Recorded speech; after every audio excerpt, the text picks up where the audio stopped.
한번 읽겠습니다. 율법을 따라 거의 모든 물건이 피로서 정결하게 되나니 피 흘림이 없은즉 사함이 없느니라. 그럼 남자가 받은 형벌은 무엇입니까? 한자 속에 잘 나와 있습니다. 땀 한자를 보면 죄를 범해서 흐르게 된 물입니다. 창세기 3장 19절 말씀에 내가 흙으로 돌아갈 때까지 얼굴에 땀을 흘려야 먹을 것을 얻으리니 내가 그것에서 취함을 입었음이라. 너는 흙이니 흙으로 돌아갈 것이니라 하시니라. 얼굴에 땀을 흘려야 먹을 것을 먹으리니. 그래서 우리가 땀을 흘리게 된 것은 죄의 결과입니다. 이때부터 남자는 열심히 일을 해야 했습니다. 그러므로 땀을 흘리지 않고 큰 돈을 벌겠다는 생각은 옳지 않습니다. 그럼 아담과 하와를 넘어뜨린 사단은 어떤 형벌을 받았습니까? 창세기 3장 15절 말씀에 내가 너로 여자와 원수가 되게 하고 내 후손도 여자의 후손과 원수가 되게 하리니 여자의 후손은 내 머리를 상하게 할 것이요 너는 그의 발꿈치를 상하게 할 것이니라 하시고, 여자의 후손은 내 머리를 상하게 할 것이요 했습니다. 여자의 후손은 히브리 말로 메시아이고 헬라어로는 그리스도입니다. 이 말씀의 뜻은 장래에 그리스도가 오셔서 사단의 머리를 상하게 할 것이다 라는 뜻입니다. 놀랍게도 사단을 저주한 말씀 속에 구원의 길이 담겨 있습니다. 이때부터 예수님이 오시기 전까지 인류는 누구든지 앞으로 그리스도가 오셔서 사단의 머리를 깬다 고 믿으면 구원을 받았습니다. 그러므로 인류는 이때부터 유일한 구원자 그리스도를 기다리게 된 것입니다. 그럼 그리스도가 오셔서 어떤 방법으로 사단의 머리를 깨고 인류를 구원하십니까? 그 방법은 바로 앞에서 말씀드린 모양 형자입니다. 또 퀴즈를 드리겠습니다. 아담과 하와 둘 중에서 누구의 죄가 더 큽니까? 1번 하와의 죄가 더 클 것이다. 2번 아담의 죄가 더 클 것이다. 한자를 보면 쌤쌤 똑같습니다. 남녀가 결혼할 때 결혼 서약을 하는 그 순간부터 부부는 둘이 아니고 한 몸입니다. 그때부터 남자가 죄를 지으면 여자도 똑같은 책임이 있고 여자가 죄를 지으면 남자도 똑같은 책임이 있는 것입니다. 남편 때문에, 아내 때문에 이것은 틀린 생각입니다. 동의하십니까? 율법은 당신 때문에 불행해, 당신이 바뀌어야 우리 가정이 행복해 입니다. 그러나 복음은 나 때문에 불행해, 내가 바뀌어야 가정이 행복해 입니다. 여러분은 복음이 충만하시기를 바랍니다. 가정 불행의 원인은 본인의 율법 체질 때문입니다. 이 사실을 인정하는 순간 가정에서 역사하는 사단은 떠나갑니다. 이 글자는 형극극자입니다. 극자만 보시면 두 나무에 울타리 경자입니다. 풀이하면 접근하지 못하도록 에덴 동산의 두 나무에 울타리를 친 것입니다. 창세기 3장 24절 말씀에 이같이 하나님이 그 사람을 쫓아내시고 에덴 동산 동쪽의 그룹들과 두루 도는 불칼을 두어 생명나무의 길을 지키게 하시니라. 이 글자는 피곤하다, 곤란하다 할 때 쓰는 곤자인데 네모는 입구자가 아니고 애울 위자입니다. 풀이하면 역시 접근하지 못하도록 나무에 울타리를 친 것입니다. 이 글자는 무덤 영자와 영화 영자입니다. 두 글자가 비슷하게 생겼는데 밑에 차이가 있죠? 왼쪽은 흑도자이고 오른쪽은 나무 목자인데 뜻은 정반대입니다. 풀이하면 생명나무이신 예수 그리스도를 만나면 영광을 얻지만 그렇지 못하면 흙으로 돌아가 영원히 멸망한다. 이렇게 해석할 수 있는 글자입니다. 그런데 위에 불화자를 보면 옛날에 한자를 배울 때 모닥불이 타는 모양으로 배웠는데 우리가 생각해야 될 것이 뭐냐면 오늘날 한자의 기원을 연구하는 사람들이 원문으로 사용하고 있는 책이 바로 기원 후 86년에 태어난 휘선이라는 사람이 지은 설문해자라는 책입니다. 오늘날 한자를 연구하는 분들이 모두 이 책을 근본으로 삼고 있습니다. 그런데 이 설문해자라는 책은 한자가 맨 처음 형성될 때 만들어진 책이 아니고 그로부터 2000년이 지나고 많은 것들이 변한 후에 중국의 도교 사상이 널리 퍼져 있었을 때 만든 책입니다. 그래서 원래의 뜻을 담고 있지 못합니다.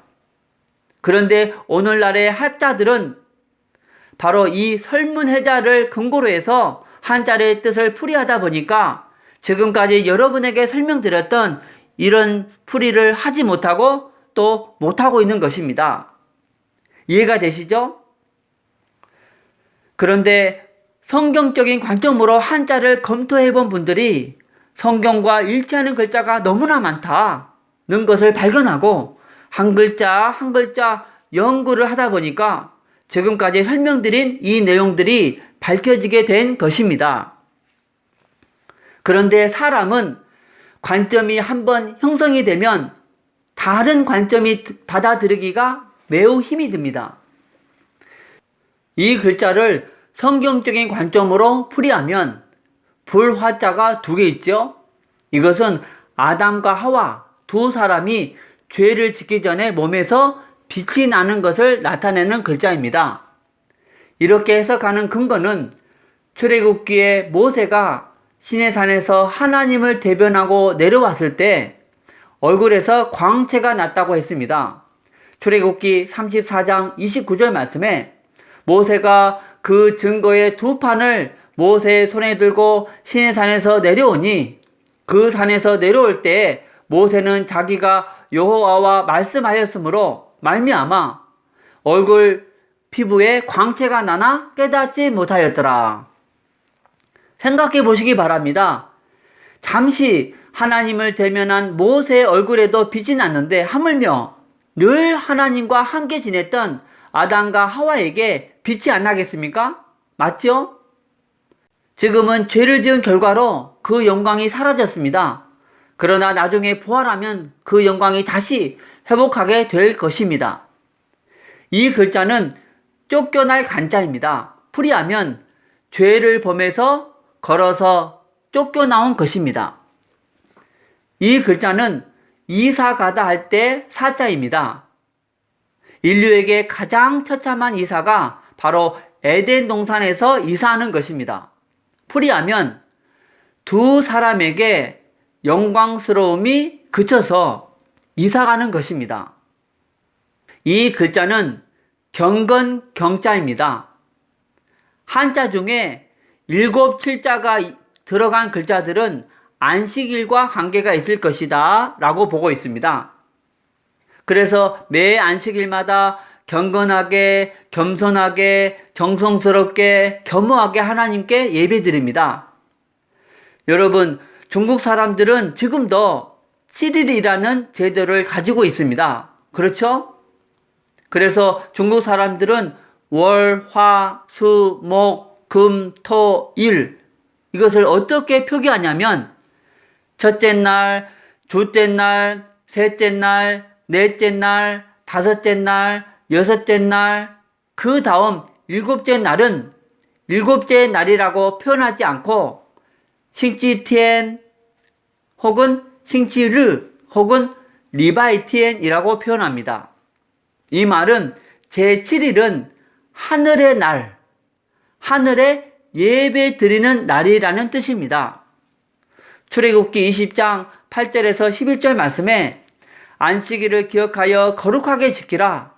엿새 동안은 힘써 내 모든 일을 행할 것이나 일곱째 날은 내 하나님 여호와의 안식일인즉 너나 내 아들이나 내 딸이나 내 남종이나 내 여종이나 내 가축이나 내 문 안에 머무는 객이라도 아무 일도 하지 말라.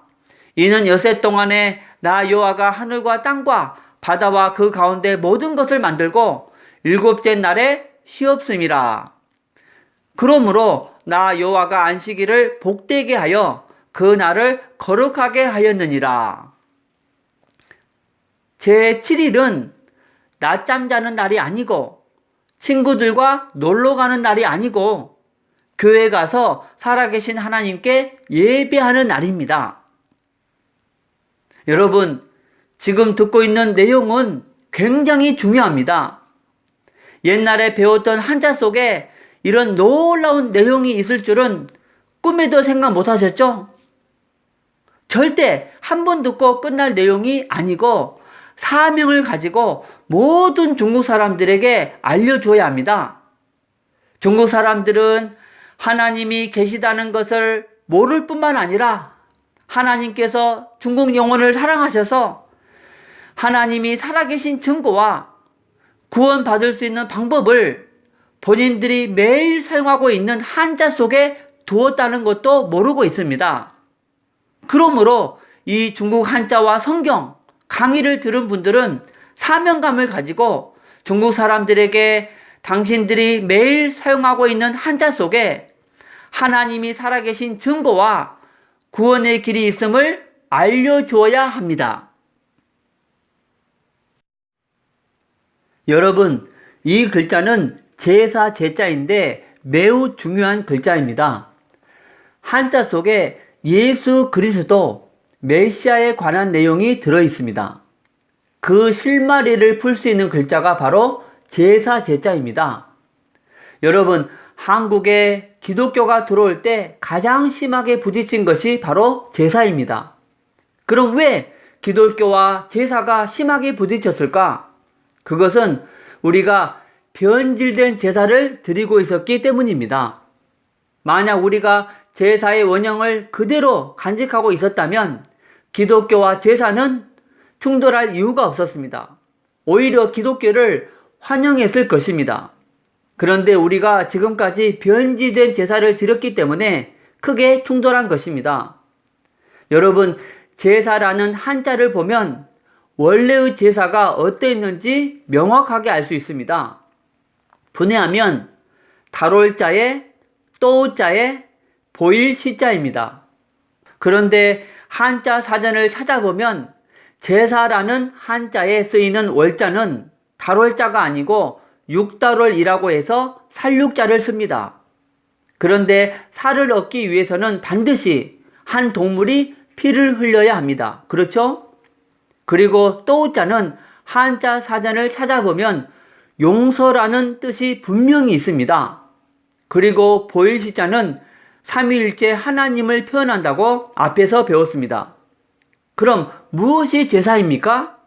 바로 희생의 제물을 통해서 하나님께 용서를 구하는 것입니다. 여러분, 제사 제자에 제사에 필요한 가장 본질적인 세 가지 요소가 잘 나타나 있습니다. 바로 제사의 방법과 제사의 목적, 그리고 제사의 대상입니다. 제사의 방법은 희생의 제물이고 제사의 목적은 용서를 구하는 것이고 제사의 대상은 하나님이십니다. 그런데 지금 우린 한국 사람들이 전통적으로 드리고 있는 제사에는 이 세 가지 본질적인 요소가 다 빠져 있습니다. 우리 제사에 희생 제물이 있습니까? 없어요. 희생과 전혀 상관없는 떡과 과일이 올라가 있습니다. 또 우리 제사에 용서를 구한다는 개념이 있습니까? 없어요. 용서와 전혀 상관없는 복을 빌고 있습니다. 또 우리 제사의 대상이 하나님입니까? 아니에요. 하나님과 전혀 상관없는 조상입니다. 이와 같이 우리나라 제사가 제사의 본질적인 세 가지 요소를 모두 벗어나서 변질된 제사에서 기독교가 한국에 들어올 때 크게 부딪힌 것입니다. 사실 기독교야말로 오히려 제사의 신앙입니다. 기독교에서는 무엇을 믿습니까? 바로 하나님의 아들 그리스도께서 2000년 전에 이 땅에 오셔서 십자가에서 우리의 모든 죄를 씻기 위해서 단번에 영원한 제사를 드렸으므로 다시 짐승을 통해서 제사 드릴 필요가 없고, 이 사실을 믿기만 하면 모든 죄가 사해져서 구원을 받는다고 믿습니다. 그렇죠? 성경 히브리서 10장 10절에서 14절 말씀에 이 뜻을 따라 예수 그리스도의 몸을 단번에 들이심으로 말미암아 우리가 거룩함을 얻었노라. 오직 그리스도는 죄를 위하여 한 영원한 제사를 드리시고 하나님 우편에 앉으사 한 번의 제사로 영원히 온전하게 하셨느니라. 만약 한국 사람들이 제사의 본질적인 세 가지 요소를 잃어버리지 않고 전통적인 제사를 드리고 있다가 이 말씀을 받았을 때 얼마나 기뻐했겠습니까? 아하, 하나님의 아들 그리스도께서 십자가 위에서 한 번의 제사로 영원한 제사를 드리셨구나. 이제는 우리가 다시 이런 희생의 제사를 드릴 필요가 없어졌구나. 하나님 감사합니다. 할렐루야. 했을 것입니다. 그럼 언제 이 전통적인 제사가 변질되었습니까? 많은 학자들이 연구한 결과 중국 진나라 진시 황제 때부터라고 추정을 합니다. 진시 황제 전까지는 제사의 본질적인 세 가지 요소를 가지고 제사를 드렸는데, 진시 왕이 하나님께 제사하는 봉선제를 폐지하고 하나님을 섬기는 학자들을 생매장하고 모든 역사책을 불사르는 분서경이라는 사건 이후에 하나님께 드리는 제사가 사라지고, 그 후에 유교와 도교 사상이 들어오면서 조상에게 제사하는 것으로 변질됐다고 말합니다. 그리고 그렇게 변질된 제사가 우리나라에 들어온 것입니다. 처음에는 사대부 가문만 제사하는 것이 허락되어서 제사가 권력과 부의 상징이 되었었습니다. 그러다가 고려 말기 이성계가 고려를 무너뜨리고 조선을 세우면서 흉악한 민심을 잡기 위해서 사대부들만 드리는 제사를 일반 백성들도 드리게 해서 전국에 퍼진 것입니다. 그러므로 지금 제사하는 분들은 제사의 본질적인 세 가지 요소를 벗어난 변질된 제사를 드렸던 것만으로도 원통한데, 고려말 이성계의 정치적 술수에 놀아나고 있는 것입니다. 그리고 성경은 이렇게 변질된 제사를 드리는 것은 하나님을 섬기는 것이 아니고 귀신에게 제사하는 것이라고 했습니다.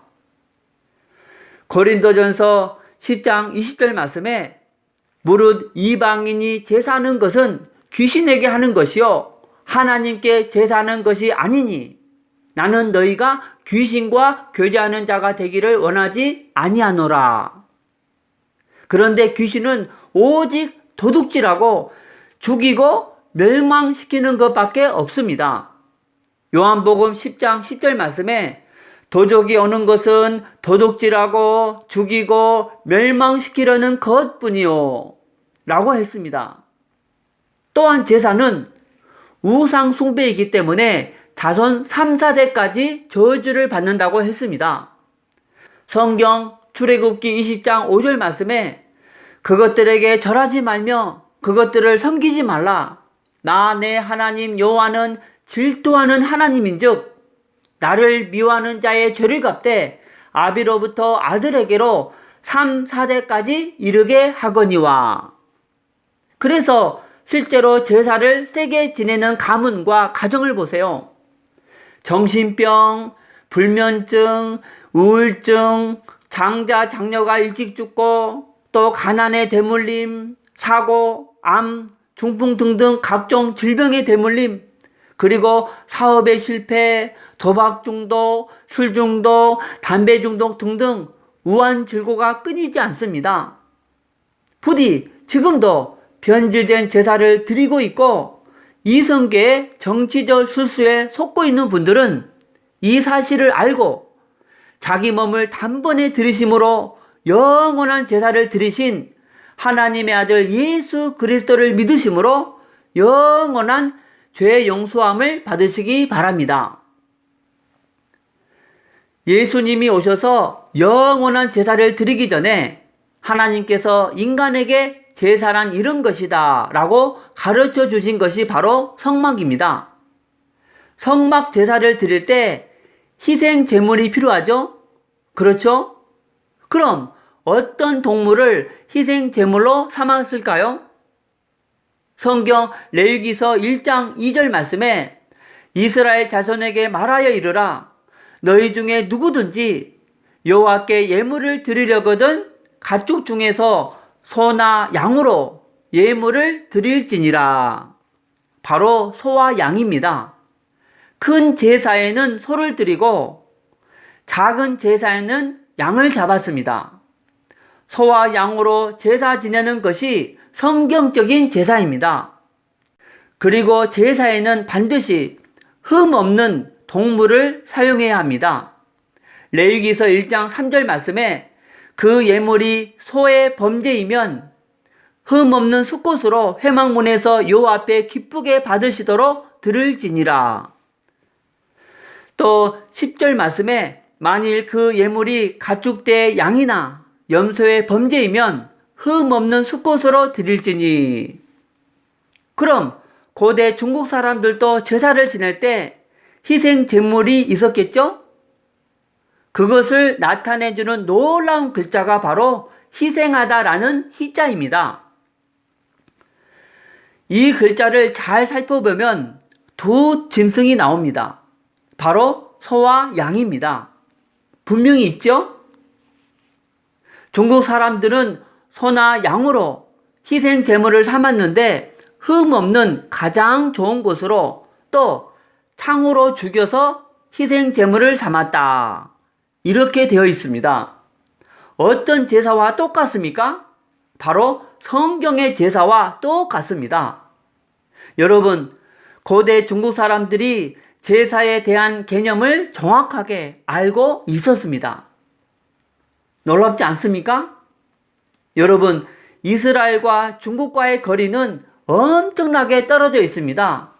그런데 이렇게 완벽하게 똑같다는 것은 원래 같은 조상으로부터 시작되었다는 증거입니다. 그리고 사건 건자를 보시면 사람의 죄를 소가 대신 갚아줄 수 있다. 이렇게 해석할 수 있습니다. 이 글자는 소자인데 삐침자가 있죠? 앞에서 생명을 의미한다고 했습니다. 그래서 이 글자는 소는 사람의 생명을 대신한다 라고 해석할 수 있습니다. 그리고 피열자입니다. 이 글자는 제사 제도를 알아야 이해가 되는 글자입니다. 분해하면 그릇 명자에 생명을 뜻하는 삐침입니다. 레위기서 17장 11절 말씀에 육체의 생명은 피에 있음이라. 생명이 피에 있으므로 피가 죄를 속하느니라 했습니다. 그래서 피가 무엇입니까? 바로 생명이다. 그래서 제사 지낼 때 소와 양을 죽인 다음에 그 피를 어디에 담죠? 그릇에 담습니다. 그럼 그릇에 무엇이 담겨 있는 것입니까? 바로 생명이 담겨 있는 것입니다. 그래서 이 피혈자는 그릇에 생명이 담겨 있다. 이렇게 해석되는 글자입니다. 중국 북경에 가면 천단공원이 있는데 중국의 명나라 청나라 때 황제가 하늘의 상제께 제사하는 곳입니다. 이 건물 안에 놀라운 것이 있습니다.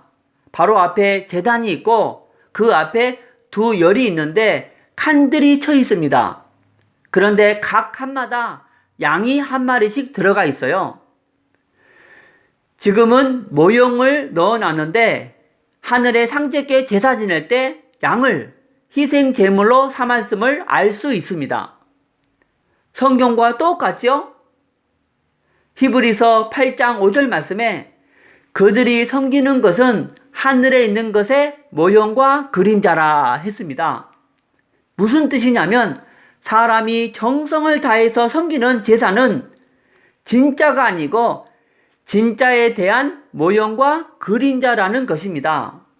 그럼 진짜 제사는 무엇입니까? 바로 하나님의 아들 예수 그리스도께서 인류의 죄를 씻기 위해서 십자가에서 피 흘려 죽은 것입니다. 그런데 이스라엘 사람과 중국 사람들이 방법과 목적과 대상과 희생 제물도 똑같은 제사를 드렸는데 이스라엘 사람들과 중국 사람들이 지낸 제사는 진짜가 아니고 장래 오실 그리스도의 영원한 제사의 모형이라는 것입니다. 하나님께서 진짜이신 그리스도의 영원한 제사를 깨달으라고 이스라엘과 중국으로 하여금 모형의 제사를 드리게 한 것입니다. 마치 아파트를 짓기 전에 먼저 모델 하우스를 지어서 앞으로 세워질 진짜 아파트를 미리 보여주는 것과 같습니다. 그렇죠? 그런데 문제가 무엇이냐면 이스라엘은 모형을 변질시키지 않았는데 그의 의미를 잘못 알고 있어서 진짜이신 그리스도를 거부한 것입니다. 그런데 중국 사람들은 처음에는 본질을 잊지 않고 모형을 잘 지켜왔는데 중간에 사단이 역사해서 원래의 제사 방법과 제사 목적 그리고 제사 대상을 변질시켜버린 것입니다. 그 결과로 선교사들이 와서 진짜이신 그리스도를 전해 주었을 때 받아들이지 않고 오히려 죽인 것입니다. 지금도 변질된 제사를 드리는 사람이 본인이 변질된 제사를 드리고 있다는 것도 모르고 진짜를 드리는 사람을 핍박하고 있습니다. 이제는 더 이상 제사 드릴 필요가 없습니다. 왜냐하면 진짜이신 하나님의 아들 그리스도께서 오셔서 십자가 위에서 단번에 인류의 모든 죄를 다 씻었기 때문입니다. 마치 아파트가 다 완성되면 모델 하우스는 철거하는 것과 같습니다.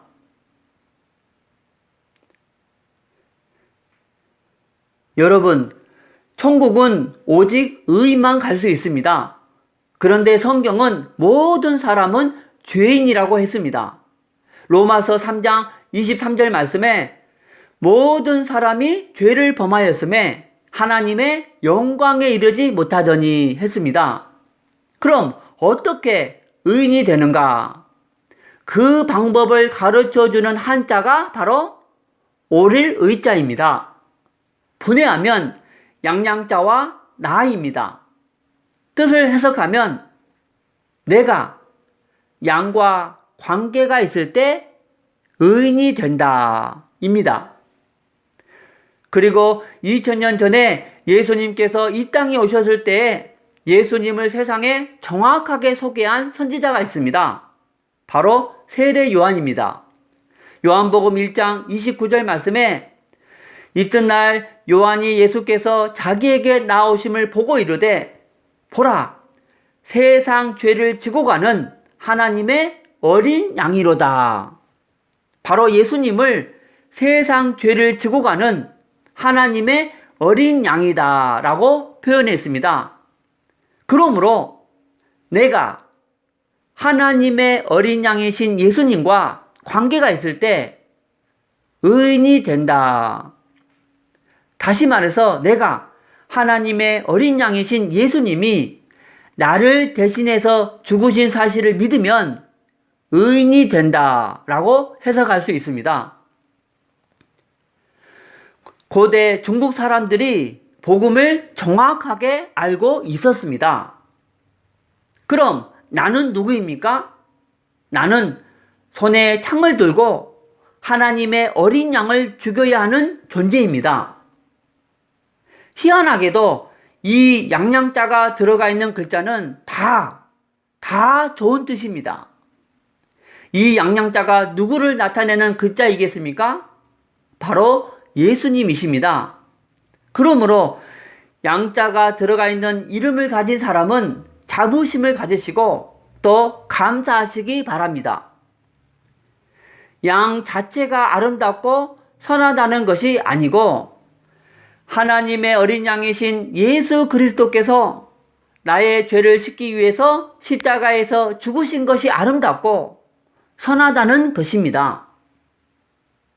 이 글자는 상서로울 상자입니다. 사극에서 하늘에서 무슨 특별한 현상이 나타나면 오, 상서로울 징조고 그때 쓰는 말입니다. 풀이하면 하나님의 어린 양에 대한 징조입니다. 이 글자도 성경적인 배경이 있습니다. 하나님이 죄를 지은 아담과 하와를 징계하시는데 하와를 유혹한 사단도 심판하십니다. 그런데 사단을 심판하는 말씀 속에 구원의 길이 있습니다. 창세기 3장 15절 말씀을 같이 읽겠습니다. 내가 너로 여자와 원수가 되게 하고 내 후손도 여자의 후손과 원수가 되게 하리니 여자의 후손은 내 머리를 상하게 할 것이요 너는 그의 발꿈치를 상하게 할 것이니라 하시고,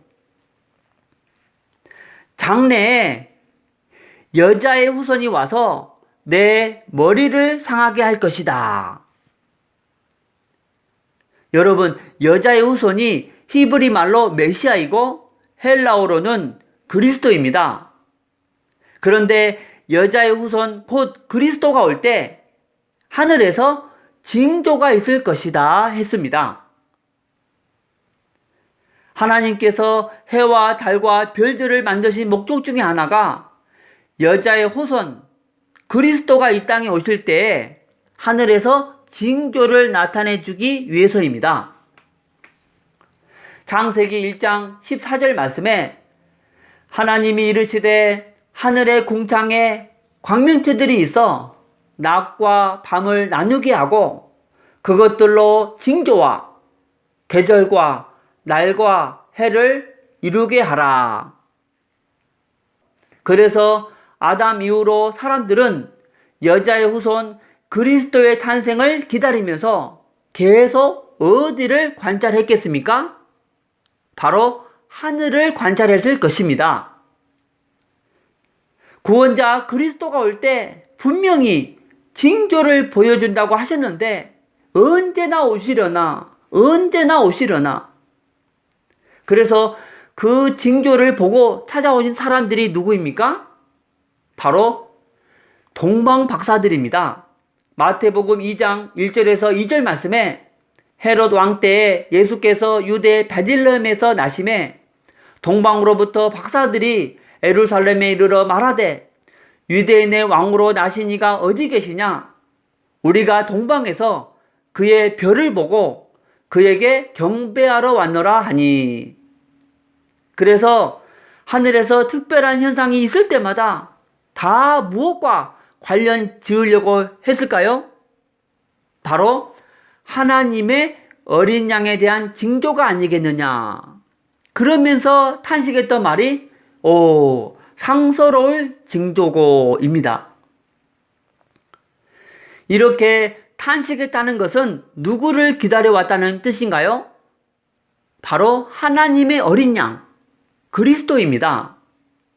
그런데 역사 속에서 사단이 역사하고 사람들의 무지로 말미암아 희미해지고 잊혀져 버리고 왜곡되고 변질되는 바람에 우리가 그 진정한 의미를 잃어버리고 있다가 최근에 다시 그 의미를 되찾은 것입니다. 이 글자는 생각할 사자입니다. 무엇에 대한 마음이겠습니까? 바로 에덴 동산에 대한 마음입니다. 사람이 기쁘고 좋을 때는 과거를 잘 생각 안 하지만 인생에 시련이 닥쳐오면 옛날 행복했던 때를 회상합니다. 아담과 하와가 땀 흘리며 일하다가 피곤하고 지칠 때 어디를 생각했겠습니까? 바로 에덴 동산입니다. 그렇죠? 이 글자는 기도 도자인데 분해하면 하나님을 나타내는 보일실자와 목숨 숫자입니다. 기도가 무엇인지 이 글자에 잘 나타나 있습니다. 진정한 기도는 아파트 50평을 구하는 것이 아니고 하나님께 목숨을 구하는 것입니다. 그런데 육체의 목숨을 구하는 것이 아니고 에덴 동산에서 죄짓고 잃어버린 영원한 생명을 구하는 것입니다. 그런데 이 기도는 이미 우리에게 이루어졌습니다. 그렇죠? 그럼 하나님이 기뻐하시는 두 번째 기도 제목이 무엇이겠습니까? 바로 아직 영원한 생명을 얻지 못한 사람들을 위한 기도입니다. 하나님, 저들도 우리와 같이 영원한 생명, 곧 영생을 얻게 하옵소서.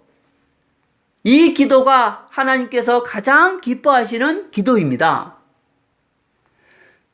중국 한자와 성경, 이 강의를 들으시는 분들은 이 강의를 통해서 많은 사람들에게 의자의 원뜻을 전해주어서 저와 여러분과 같이 영생을 얻을 수 있도록 섬겨주시기 바랍니다.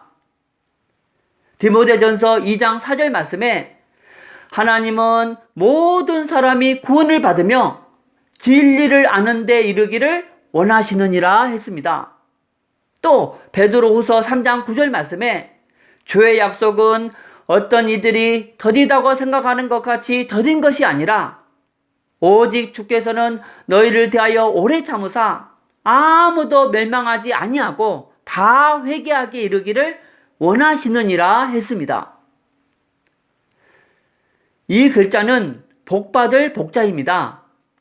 모든 사람은 복받기를 원합니다. 그리고 복받기 위해서 많은 노력을 합니다. 그런데 대부분의 사람들은 무엇이 진정한 복인지 모르고 있습니다. 진정한 복이 무엇인지 이 복 글자에 잘 나타나 있습니다. 바로 하나님께서 하늘에서 사람에게 에덴 동산을 베풀어 주신 것입니다. 이것이 진정한 복입니다. 그런데 에덴 동산 안에는 예수 그리스도를 예표하는 영생할 수 있는 생명나무가 있죠? 그래서 진정한 복은 무엇인가? 하나님께서 하늘에서 사람에게 예수 그리스도를 보내주신 것입니다. 이것이 진정한 복입니다. 그럼 어떻게 이 복을 받을 수 있습니까? 바로 앞에서 설명드린 의자 안에 그 방법이 있습니다. 바로 내가 하나님의 어린 양이신 예수님이 나를 대신해서 죽으신 사실을 믿어서 의인이 되는 것입니다. 마지막으로 요한복음 3장 16절 말씀을 보겠습니다. 하나님이 세상을 이처럼 사랑하사 독생자를 주셨으니 이는 그를 믿는 자마다 멸망하지 않고 영생을 얻게 하려 하심이라. 자, 지금까지 많은 한자가 성경 창세기의 내용과 일치한다는 사실을 설명드렸습니다. 그런데 지금 현재 99% 이상의 중국 사람들이 이런 내용들을 모르고 있습니다. 모르는 이유는 둘 중에 하나입니다. 하나는 제가 지금까지 설명드린 이 모든 것이 다 거짓이거나 아니면 지금까지 전한 내용이 앞뒤가 맞는 역사적 사실이라면 중국 사람들이 이 사실을 잃어버린 것입니다. 잃어버렸다면 잃어버린 이유가 있겠죠? 그 원인을 연구하는 분들이 공통적으로 말하는 것이 바로 진나라 때 결정적인 문제가 있었을 것이다 라고 보고 있습니다. 진나라의 누구죠? 바로 진시황입니다. 그런데 대부분의 사람들은 진시황이 남긴 외형적인 업적, 즉 오늘날의 중국을 통일하고 만리장성을 쌓고 어마어마한 무덤을 남긴 것 등등 외형적인 것에만 관심을 갖는데, 이것보다 더 역사적인 의미가 있는 것이 바로 분소갱유와 봉선제 폐지입니다. 분소갱유는 역사책을 다 부살라버리고 지식인들을 생매장시킨 사건입니다. 그럼 어떤 결과가 나오겠습니까? 바로 이전의 역사는 다 사라져버리게 됩니다. 그런데 분소갱유보다 더 중요한 것이 바로 하늘의 신께 제사 드리는 봉선제 폐지입니다. 옛날 바벨론이나 아시리아, 이집트, 로마 등은 태양신과 같은 눈에 보이는 형상 우상들을 섬겼습니다. 그런데 고대 중국인들은 희한하게도 형상이 있는 우상을 안 섬기고 형상이 없는 하늘의 신을 섬겼습니다. 중국 사람들은 그 대상을 상제라고 표현했습니다. 그래서 중국 성경을 번역할 때 하나님이라는 단어를 상제라고 그대로 번역해 주었습니다. 그런데 진시황이 하늘의 상제께 제사하는 제도를 폐지시킨 것입니다. 봉선제를 폐지시키고 이제는 내가 신이다, 상제에게 제사하지 말고 나를 섬겨라, 그런 개념입니다. 진시황 이후로 하늘의 신, 곧 상제를 섬기는 신앙이 사라지고 조상을 섬기는 것으로 변질된 것입니다. 이해되시죠?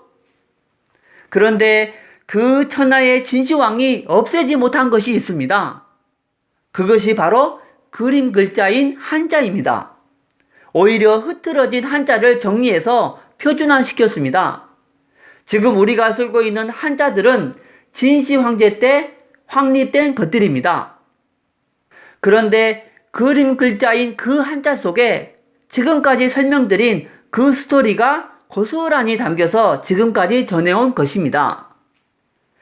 하나님이 미래에 하나님의 살아계심을 세상에 알리기 위해서 보존시켜 주신 것입니다. 오랫동안 그 실체를 모르고 있다가 얼마 전부터 하나님을 믿는 학자들이 한자를 연구하다가 이상하게 성경과 닮은 것을 보고 하나 둘 발견하다가 고구마 하나를 꺼내면 줄줄이 나오는 것처럼 지금까지 설명드렸던 이 한자 스토리들이 고스란히 수면 위로 드러나게 된 것입니다. 이제 상황이 이해가 되시죠? 그래서 봉선제가 폐지된 진시황 이후로 중국의 역사가 암흑 속으로 들어갔을 것이다 라고 보고 있습니다.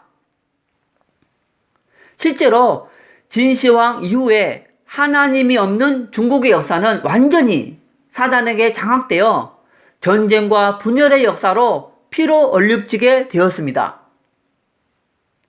여러분 보세요. 하나님을 섬겼던 중국과 하나님을 떠난 중국의 모습을 보십시오.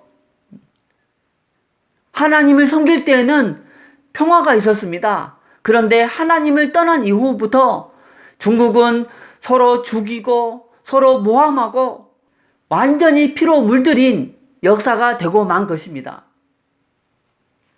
여러분, 공자도 제사 제도의 비밀을 알았던 사람이라고 보고 있습니다. 사서삼경인 시경, 서경, 역경 중에서 서경이라는 책이 어디에서 발견되었느냐면 공자가 살던 집 담벼락을 헐다가 그 담벼락 속에서 발견되었습니다. 왜냐하면 그 당시에는 이 책이 금서였기 때문에 담벼락에 숨겼을 것이다 라고 보고 있습니다. 서경에 보면 봉선제의 제사 제도에 관한 기록이 있습니다. 그런데 놀라운 것은 상제께 제사 지낼 때 제문을 읽는데 그 제문의 내용이 성경 창세기의 천지 창조 내용과 거의 비슷합니다. 그런데 원래 하늘의 신을 섬겼던 그 신앙이 정치적인 것에 의해서 단절되고 왜곡되어 내려오다가 최근 들어 다시 수많은 중국 사람들이 하나님을 찾고 있습니다. 자, 지금까지 설명드린 한자들입니다.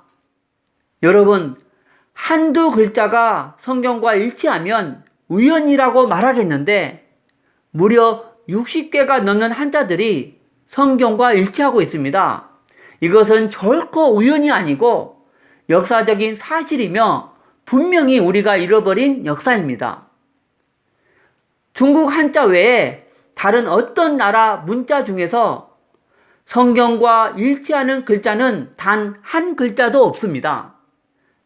유독 한자만 무려 60개가 넘는 글자가 성경과 일치합니다. 이것은 성경 기록이 신화가 아니고 역사적 사실이라는 증거이고 하나님은 살아계신 참신이시라는 결정적인 증거입니다.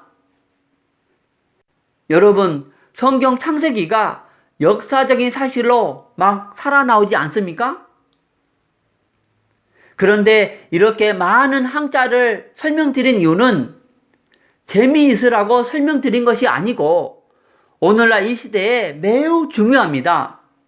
제가 이 강의를 준비하면서 느낀 것은 첫 번째, 하나님은 지금까지 단 한 번도 중국 영혼을 버리지 않으셨고 중국 영혼을 사랑하셔서 처음부터 복음을 주셨다는 것입니다.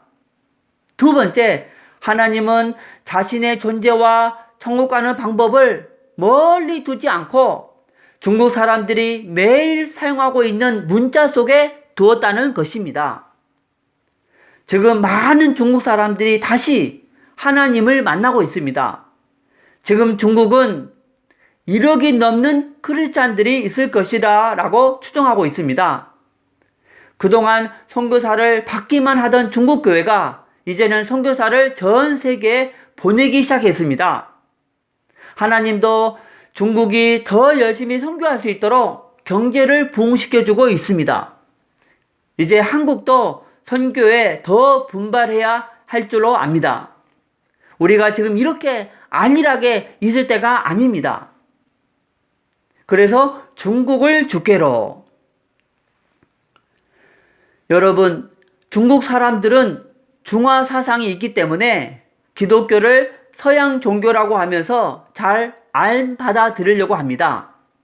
오히려 불교나 도교, 유가 사상을 중국의 전통 종교라고 하면서 장려하려고 합니다.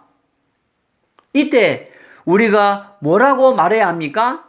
이렇게 말하면 됩니다. 서양 종교를 받아들이라는 것이 아닙니다. 당신들이 매일 쓰는 글자를 보세요. 하나님은 원래 중국 사람들이 섬겼던 참신이십니다. 당신들의 조상들이 섬겼던 그 하나님을 다시 회복하라는 것입니다. 오히려 불교가 외국에서 건너온 종교입니다. 이렇게 설득을 해야 한다는 것입니다. 오늘 중국 한자와 성경 강의를 통해서 하나님은 살아계신 참신이심을 알게 되었습니다. 자, 그럼 어떻게 그 참신이신 하나님을 만날 수 있습니까? 여러분이 마지막 5분만 잘 들으시면 그 하나님을 만나게 됩니다. 지구상에 사는 사람이라면 다 문제를 가지고 살아갑니다. 어떤 분은 불면증, 우울증, 어떤 분은 가난, 사고, 질병, 사업의 실패, 도박, 실업, 술 중독, 담배 중독, 게임 중독, 또 어떤 집은 부부 문제, 자녀 문제로 고통당하고 죽으면 영원한 지옥불에 떨어집니다. 또 어떤 가문은 암이 대물림되고 중풍이 대물림됩니다. 그럼 이들 문제의 근본 원인이 무엇입니까? 바로 하나님을 떠난 문제입니다. 누가 참신인가? 바로 당신의 영혼을 만드신 분이 참신입니다. 물고기가 물속에 있을 때는 너무 행복합니다. 그러듯이 사람이 하나님 안에 있을 때는 이 땅을 정복하고 다스리는 축복을 누렸습니다. 그런데 행복의 근원 대신 하나님을 떠나서 지금 저와 당신의 모든 문제가 온 것입니다. 그럼 왜 하나님을 떠났습니까? 바로 사단에게 속아서 죄를 지었기 때문입니다. 그런데 세상 사람들은 본인의 문제가 위에 이 세 가지 근본 문제에서 왔다는 것을 모릅니다. 그래서 과학, 종교, 철학, 선행을 의지하지만 해결 안 되고 점점 더 커집니다. 그런데 사랑이 많으신 하나님께서 이 세 가지 근본 문제를 해결하기 위해서 한 구원자를 보내주셨는데 그분이 바로 그리스도이십니다. 그리스도께서 십자가에서 피 흘려 죽으시고 부활하심을 통해서 당신 문제의 근본 원인인 이 세 가지 문제를 깨끗이, 확실히, 영원히 해결하셨습니다. 곧 만왕의 왕으로 마귀의 머리를 박살내시고 우리에게 자유를 주시고 참 제사장으로 우리의 원죄와 모든 죄를 씻어주시고 죄와 저주에서 해방시켜 주시고 참 선지자로 하나님 떠난 문제를 해결하시고 하나님 만나는 길이 되셨습니다. 그러므로 그리스도는 유일한 구원의 길이시며 모든 문제 해결자이십니다. 그럼 누가 이 위대한 그리스도이십니까? 바로 하나님의 아들로서 이 땅에 오신 예수님이 그 그리스도이십니다. 이제 그리스도께서 이 세 가지 근본 문제를 해결했는데 오직 예수님이 그리스도이심을 믿으면 이 6가지 문제에서 빠져나오고 하나님 자녀의 복, 성령 인도의 복, 기도 응답의 복, 천사 보호의 복, 사단을 물리치는 복, 천국 백성의 복, 복음 전하는 복을 받습니다. 이 복음을 마음에 믿고 입으로 시인하면 지금 이 축복을 받습니다. 저를 따라서 기도하시겠습니다. 하나님, 하나님만이 참신이심을 믿습니다. 하나님을 떠나서 내 마음대로 살았던 죄를 회개하오니 용서해 주세요. 그리스도께서 십자가에서 피 흘려 죽으시고 부활하심을 통해서 사단, 죄, 하나님 떠난 문제를 해결하셨는데 오직 하나님의 아들 예수님이 그리스도이심을 믿습니다. 지금 예수님을 마음속에 나의 주인으로 영접합니다. 진리의 성령께서 저의 인생을 인도하여 주옵소서. 저를 하나님 자녀 삼아 주신 것을 감사드리며 예수 그리스도 이름으로 기도드립니다. 아멘. 당신은 이미 하나님의 자녀가 되었습니다. 예수님이 당신 마음속에 들어가셨습니다. 당신이 언제 이 땅을 떠나도 지옥에 안 가고 반드시 천국에 들어갑니다. 당신이 사는 목적은 오직 하나, 바로 이곳에 있는 영혼들을 이쪽으로 인도하는 것입니다. 그리고 일요일에는 반드시 교회 가서 예배를 드리시기 바랍니다. 그리고 일주일에 한 번은 꼭 성경을 공부하시기 바랍니다. 하나님은 당신을 사랑하십니다.